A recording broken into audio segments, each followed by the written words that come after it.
My full baptismal name was Stella Catherine Hoelting. And spell your last name. Hoelting. Okay. Hoelting. Good German. And when were you born? March the 5th, 1914. And where were you born? I was born in Nazareth, Texas, in my home. And what was your parents' names? My father's name was Henry Hoelting. If he has a second name, we don't know it. We can't find it. And my mother's name was Elizabeth Hoelting. Well, her maiden name was Elizabeth Schroer, Schroer. It had a long form, but by the time she came along, it was Graben Schroer, but by the time she came along, they had cut that out, as many of the Germans did. What, did you have brothers and sisters? I had 6 brothers and 2 sisters. There were 9 of us. And what did your father do for a living? He farmed, and he raised cattle. He was a big cattleman. So you probably didn't spend a lot of time playing with dolls. You were probably working on the farm. No, I was kind of down toward the end. I was the third from the bottom. We did plenty of work on the farm, but we did not do the field work. We had enough brothers to do that. Once in a great while we'd do something, but very seldom. That was their job. Okay. Where did you go to school? I went to school in Nazareth. The sisters from St. Scholastica here had the school in Nazareth. And what was the name? Their names were Sister Joseph was my first and second grade teacher, Sister Jerome and Sister Victoria and Sister Germaine. And what was the name of the school? I don't know if it had a name, it was just school. Just the school. It was in the first and second grade, it was a parochial school. It was up at the church. There were just the first and second grade there. In the rest of it, it was a public school in which our sisters taught. Now it's called the Nazareth Independent School District. Okay. From talking to Sister DeChantel, she said that when they moved to Nazareth, Yeah. I'm getting this correctly, Yeah. there was 2 Irish families there, and then a German priest was asked to bring in more families, and Right. that's when all the German families That's started right. moving in. Yeah, this year is 100 years since my mom and dad moved from Nebraska to Texas. Let's see.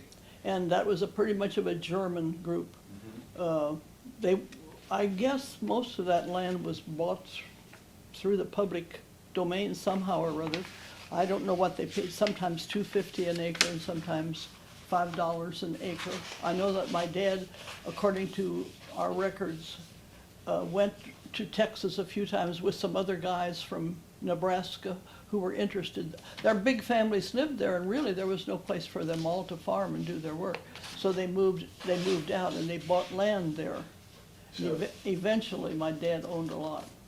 And so they were asked to move to Texas? No, not asked, but they saw it as Dad had 3 other brothers, I believe, I'm not even sure, I think 3.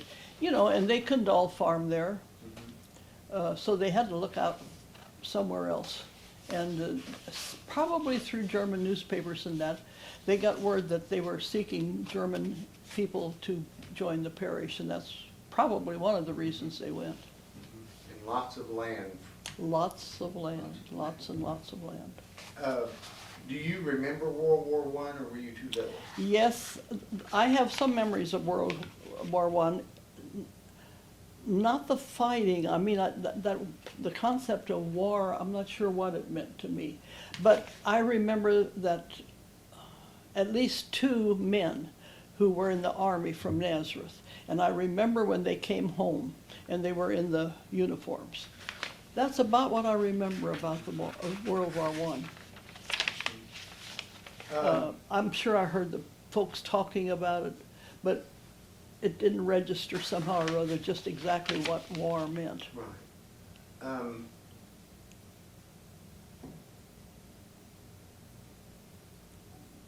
What was the highest grade that you attended in Nazareth, I went through the 8th grade, the 8th grade. yeah. Okay. And so when I entered here, I began high school right away. So I you- did my 4 years at St. Scholastic Academy. I see, you came here to start the 9th grade, That's right, and that would have been in 1928. 1928. Mhm. Okay. In the fall of 28. The academy was very new at that time. It was, the sisters moved up here in 24, so it was only 4 years old. Right. There were boarders, and there were a couple grade school boarders from towns roundabout, but most of the boarders were high school girls. And then the town, the day, as we used to call them, the day dogs. Had you been any place before that?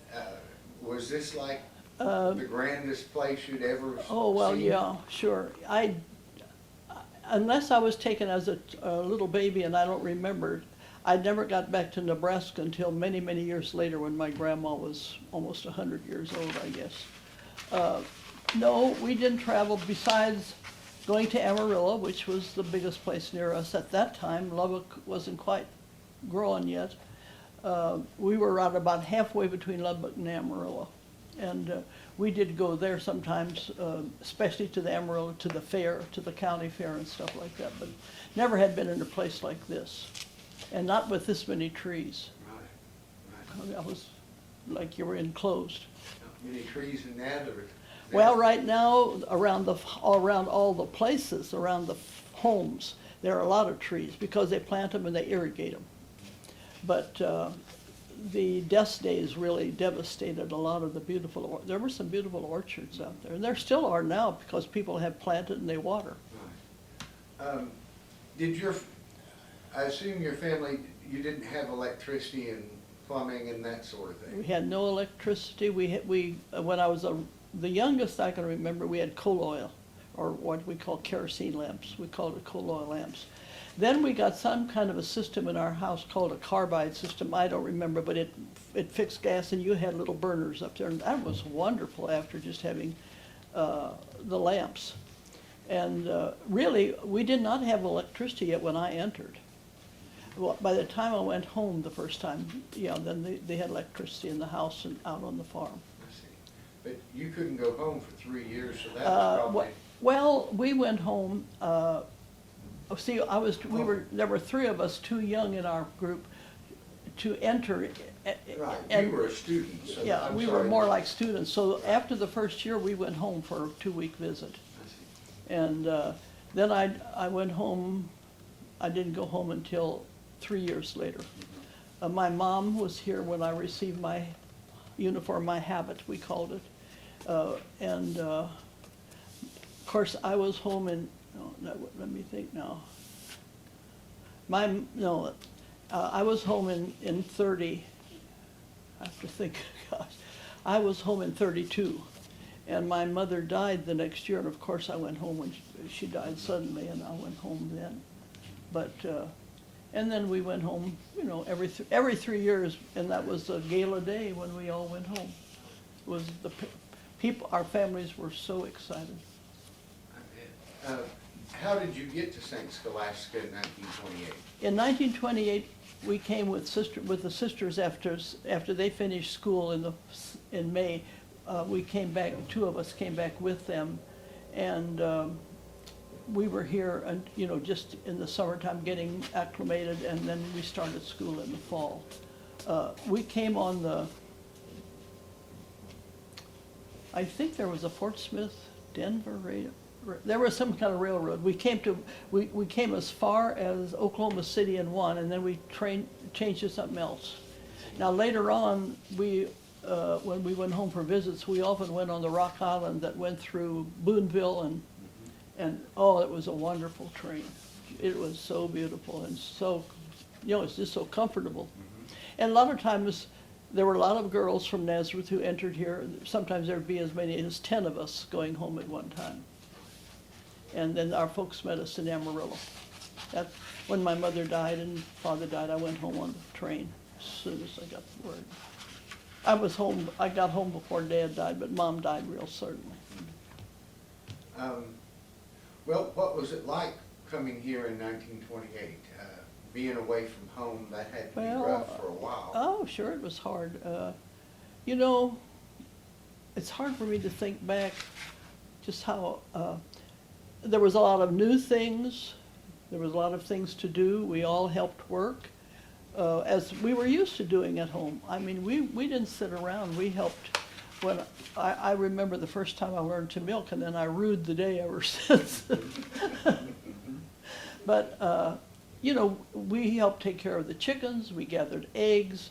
We gathered fuel, brought in for the next day. We learned, as we got older, we learned how to milk, and we milked the milk cows because the men were out in the field. During the winter, they usually did it because it was too cold for us to be out, for us little kids to be outside. There was always something to do. Get on a horse and bring in the milk cows, and you know, we did what most farm kids out there did. We always had riding horses, and it was just nice. But coming here was completely different. I mean, you know, this big building. Well, when I entered the chapel wing, and that part were not built, from Sister I have to think now, where Sister Cabrini's office was the room right in front of that was the last part of it. It had just a little piece to the north. And then in 1912, we were here for the breaking of the ground of the chapel and that wing and the swimming pool and all of that. That was in 1929, I think. I'm not sure right now. It's right at that, in the summertime, I know it. I remember we were out on that front lawn out there, and they came and they had this ceremony of breaking ground. The history book says 29. 29, I think, because 30 was the first time we had ceremonies in the new chapel. But you know, yeah, there were days when I was very homesick probably, and days when I wondered what in the heck I was doing here, and then, but I loved school. I loved school, and so once school started, you were so busy trying to keep up with the prayers and living the life, and yet being able to get to your lessons. And I remember the first year we took algebra, English, Latin, history of some kind, and another course. I think we had 5 subjects. And the next year we took, I think French, we took French. And so the next year we did the same thing, and then we took chemistry. So we had full schedules. I mean, all the way through, we really had full schedules. And I enjoyed it all. I really loved it, and I still love it. I love to study. At that time, there was cows and pigs here. There was Yeah. and crops being grown and that sort of Yeah, thing. well, when I entered, I don't believe there were any pigs here, but there were some milk cows. And they were out there on where Trinity has its track and place through there. There's a lot of grass out there. Didn't have much to do with those. We never milked, at least I never had milked, and I could have because I knew how.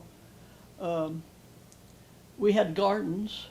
We had a big berry patch right out there, and some gardens all around to the east over here. We had fruit trees.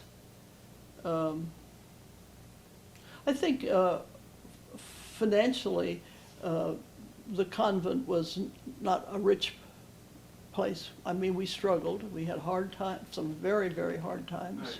The next question I was going to ask you was the Depression. Do you remember the toll it took here where you were? Oh, yeah, it was very difficult at that time. I remember Mother Perpetua, who was the head at that time, was a prioress. I said she prayed more than I can ever remember anybody. And Sister Johanna was the secretary, the treasurer and secretary, and I think she wore out that kneeler in front of St. Joseph. She prayed day and night and had us praying, you know, just to stay halfway solvent. There were hard times. We taught in a lot of schools, but the schools were poor. You know, we taught it like at Barling, we taught it Charleston, Paris, all those little places. But the people were poor. Sometimes we got paid, I think, in produce. Lots of sometimes when I think about it, I think, I wonder if I really, it really struck me as hard as it did the older people in the community. You know, kids are, well, we were still kids, really. We were 15 and 16 years old. So it, I don't know. We knew that we were poor, and we knew that we needed help. But I don't think, I never starved. I mean, we always had food. It might not have been, I grew up on a farm where you always had your own meat, your own milk, your own cheese, your own whipping cream and all that good stuff, you know. And we didn't often have that, but that's all right. We had something else. We ate, I think, and they tried to do the best they could. Well, evidently their prayers worked, because They here did. we are today. Thank God for that. And you know, it was a hard time. I realize that. And I think as young as I was, most of us didn't realize how dire the poverty was and how hard it was to get enough money to pay the bills, and times when Mother Perpetua and those went out begging, as we called it, you know, going to people who they thought. I remember she came home to Texas not she didn't come. She did come one time, I'll tell you that story too.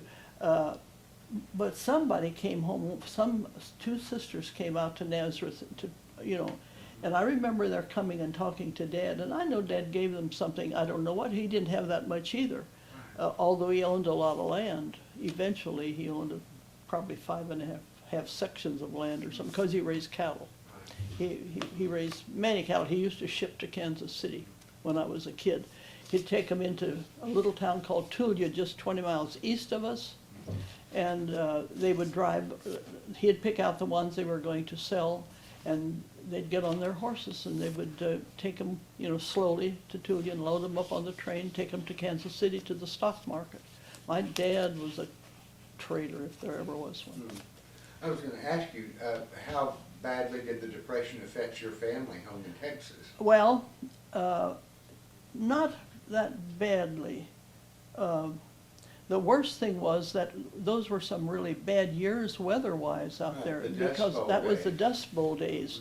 And I remember, now I was not there during the Dust Bowl days, except when I was home for my mother's funeral. That was in '33. But it was hard because you didn't have, it just wasn't enough water, there was no grass, and they would use anything to keep the cattle alive. And I know one time the government came out and they were checking on how many cattle you had, you know, and if you had feed. And so if you had too many, they thought they just shot some right there. And my dad, it just killed him to think that, he said they didn't even know a good cow from a bad one.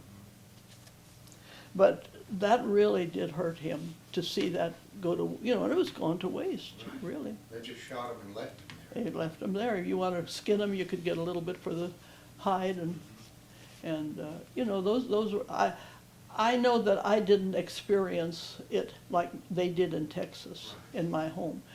We experienced it here, but that was completely different, and I realize that now, that was very, very hard. I still had brothers. I have 2 brothers younger than I am, and they were both in grade school yet.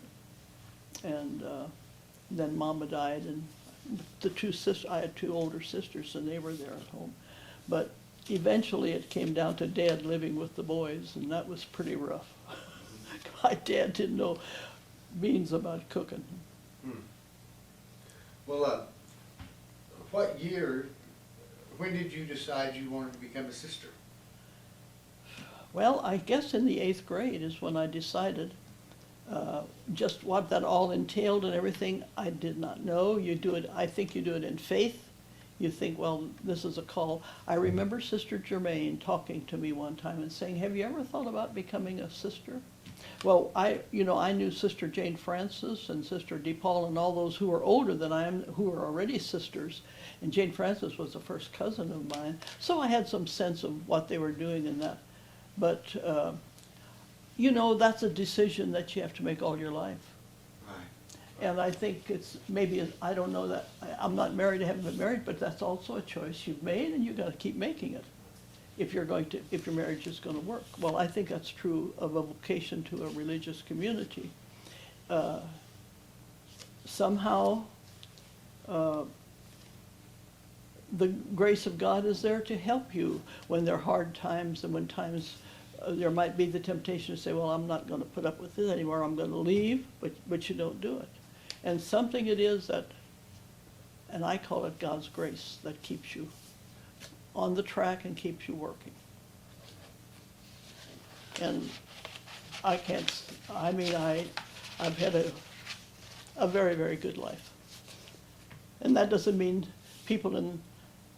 my sisters and brothers that married had good lives too, but I've been very close to them and stayed close to them. Well, as I understand it, when you decided to become a sister, you would have been moved out of the student housing part. Yes. To a different floor. That's right. We were in a certain sense in the convent already, but we were in the part where we all lived together. We would live together. We had our sleeping quarters together. We ate at tables together and all of that. Mm-hmm. So you're gradually taken. You're gradually absorbed by it, and you absorb what's going on, and we had. I think of some of our old sisters, as I call them, that were old when I entered, and they were wonderful women. God, they had hard lives. Talk about hard lives. Shoal Creek was no easy life. I never had to live at Shoal Creek, but they were stalwart women. I think they were like pioneers. Those 4 sisters that came from Indiana to start our community at Shoal Creek, that had to be hard for them. They didn't know anybody. They didn't know the country. They certainly didn't have food. They didn't have warmth. You read the history of our community, and especially the first volume, and you'll soon find out what it was like. I have read it. Have you read it? It sounds like maybe they thought they were going to have more help when they got here. Yeah. And they got here and there wasn't any help. That's right. It wasn't like they thought. And yet they stayed and got us started. And then Sister Meinrada herself became the first prioress. And when she was finished, she said, well, she wanted to go back to her roots in Ferdinand. And she did. But by that time they were ready to work and do what they had to do. They did everything. They farmed and they milked and they fixed shoes and they did everything else.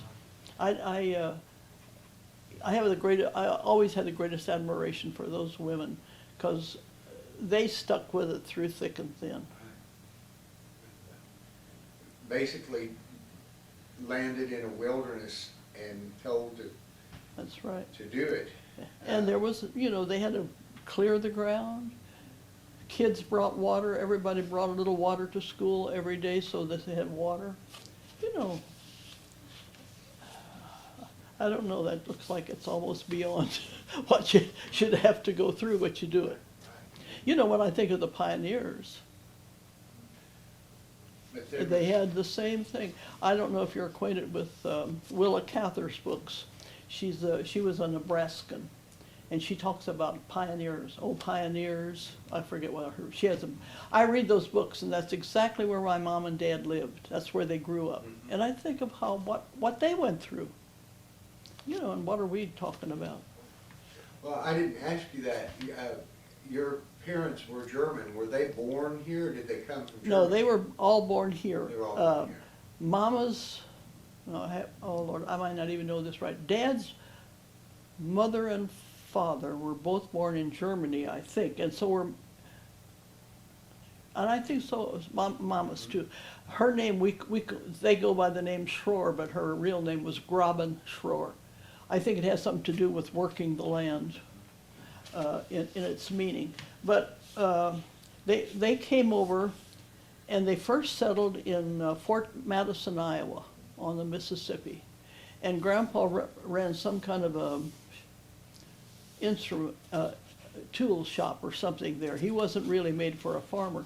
So when they moved to Nebraska when my dad was 3 years old, and they lived in a dugout in the side of a hill.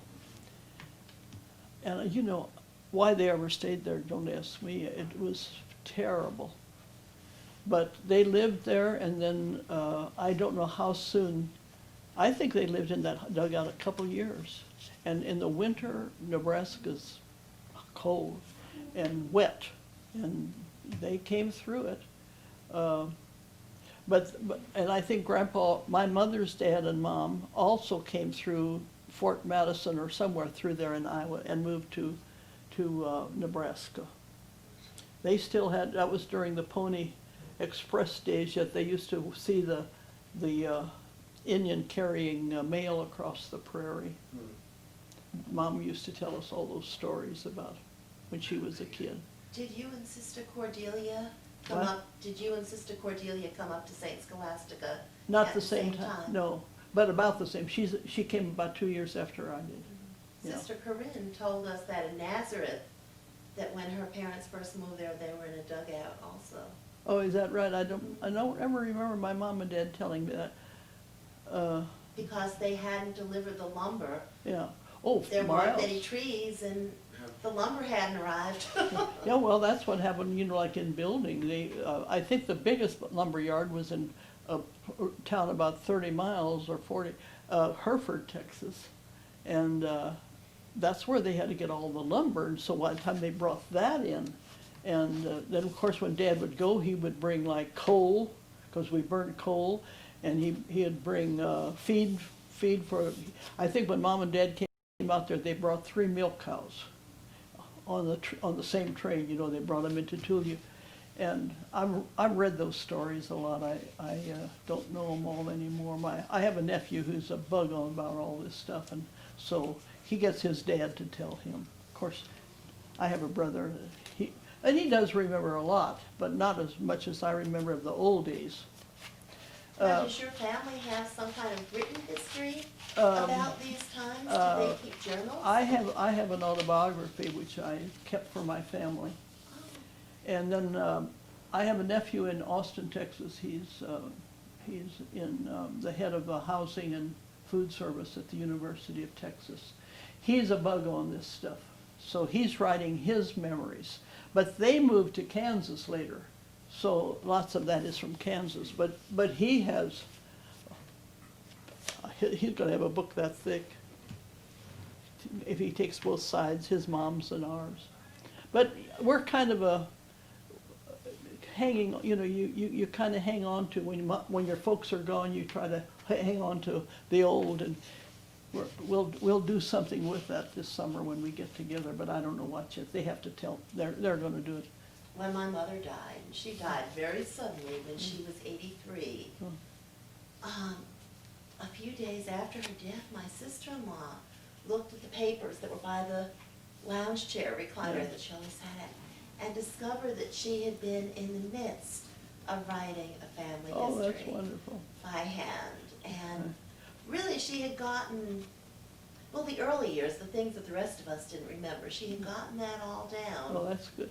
Well, now, on my dad's side, my aunt, his sister, did the Hoelting side. It's not very good. She just did the best she could do, but it's got a lot in it. But on my dad's side, one of my cousins, on my mother's side, one of my cousins did a book.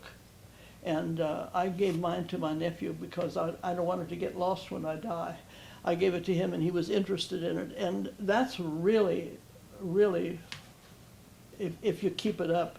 I never could keep it up. I kept our family and the families I knew. But lots of stuff is written down. I'm sorry that I didn't write stuff down after my mom died and go to visit. I'd be home a lot of evenings with Dad, and I'd talk to him about, I'm sorry I didn't write down, and I'd ask him questions, and he'd give me the answer. And you know, But I don't remember all that stuff. Can't remember. Was German spoken at your house? Not a lot, except when they didn't want us to hear and understand. But my mother and father both spoke German well. They prayed in German, and they also went to confession in German. That's how they were trained. They were little kids, they were in Nebraska. Now, they later on, I know Dad did. My mother died when she was 51, very suddenly from a heart attack. And so I think the three older ones in our family knew quite a bit of German. They understood a lot of it, at least. And then for a while, Sister taught a little bit of it in school. And then when World War I came along, you were suspect if you talked German. I remember our pastor at that time was a German. He was not a naturalized citizen of the United States, and they called him into the county seat one time to question him. But there were many people who spoke German. I remember my dad talking to a guy there. He'd always call Dad about stuff, and they did a lot of business. And they'd talk German over the telephone. And of course, we thought that was just too much. I know I had an uncle, my dad's brother, Uncle Steve, whom I never met. But he lived in Nazareth for a while, and he ran the store. It was a general store. And that was early on, and I know they had a board of directors. My dad was one of the board members, and at one time he was the secretary. And I forget who, I guess it might have been when Dad died that somebody brought the minutes of the meetings of the board of directors. And my dad composed them. And the board of directors? He had 3 years of school. The board of directors of what? Of the Home Mercantile Company. I see. That was the name of the story. I see. And they had a board. They had regular meetings, and it was it carried all the basic things you need. They carried a little bit of dry goods. You could get kerosene there. They would later on there was a place where you could sell cream. They tested it and everything, and you got that was cash for it. Oh my, it was interesting life. Right. Well, let me ask you this. How did you pick the name Sister Norbert? Well, I had a brother, Norbert, and he's my youngest brother, and I don't know, we were knocking names around what we were going to take, and so I looked at his life and read his life, and he was just an ordinary bishop of some place, but I don't think that made the greatest impression on me. I see. Wouldn't you know we'd have The food truck is here. yeah. Uh, So I put that name down as one name, and I got it. And there was- I'm still, I started, when we had a choice of going back to our old name, or our baptismal name. Sister Stella was already well austere, and she wasn't going to change. I said, well, there's no sense of having two Stellas here. So I just kept it. It's good. It's a good name. What's in a name? And so it comes from your brother, or was there a? I had a brother. And His name was Norbert. and you were free to pick any name in the world? You didn't try to pick a name that was already here. Mhm. And so that's the name I chose. I see. It's been a good one. It's carried me a long ways.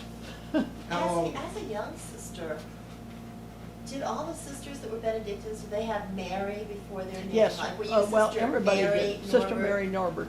Especially in some communities, if you had a masculine name, definitely you were Sister Mary so-and-so. I was never called Mary Norbert, except maybe when I read my vows and stuff. I, Sister Mary Norbert Hoelting.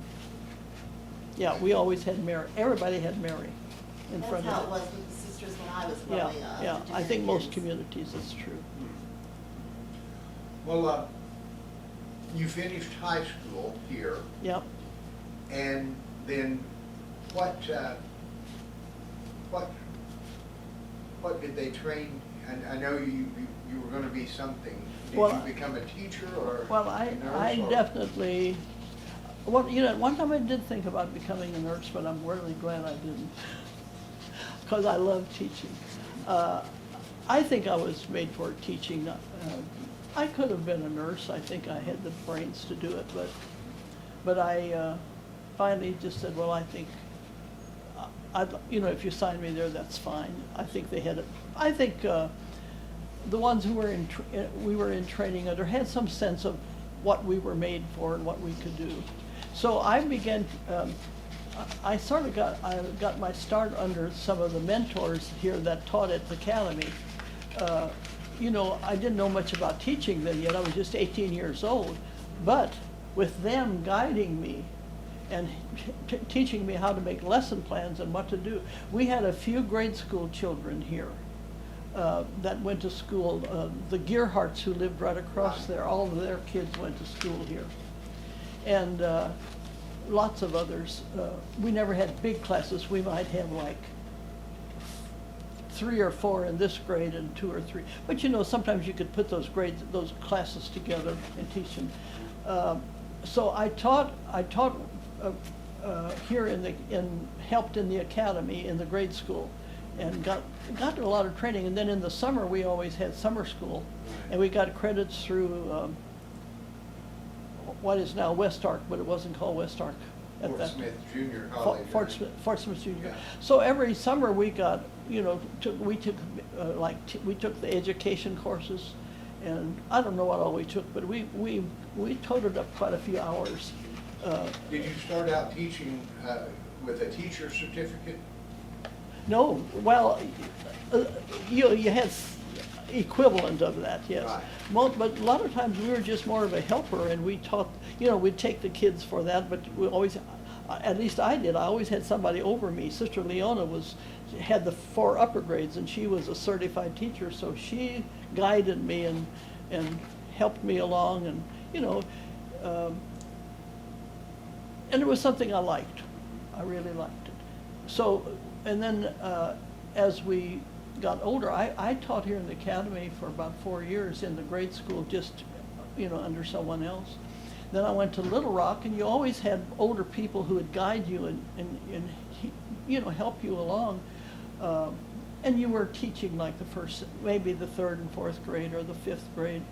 And I taught in Little Rock 3 years, and then I was sent to a little country place, Center Ridge, Arkansas, which is an Italian community north of, about 23 miles from nowhere, 23 miles north of Marlton.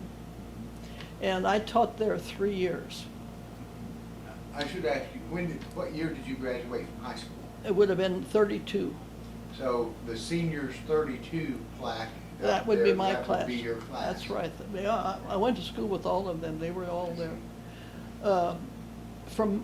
And then I taught in Center Ridge 3 years. I loved Center Ridge. I loved the kids. It was a farming community. It was Italian, which I never had been around Italians, and they were the best people on earth.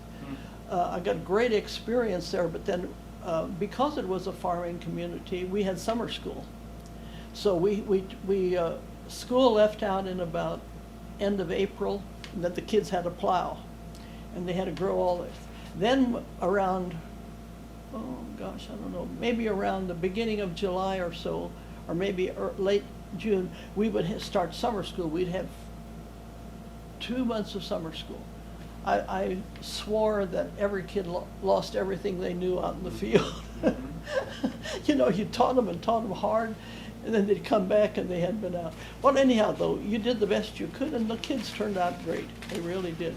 But then we would be out of school, out of Center Ridge school from then until maybe the end of October, and after cotton picking time. After the harvest. After the time. cotton picking time.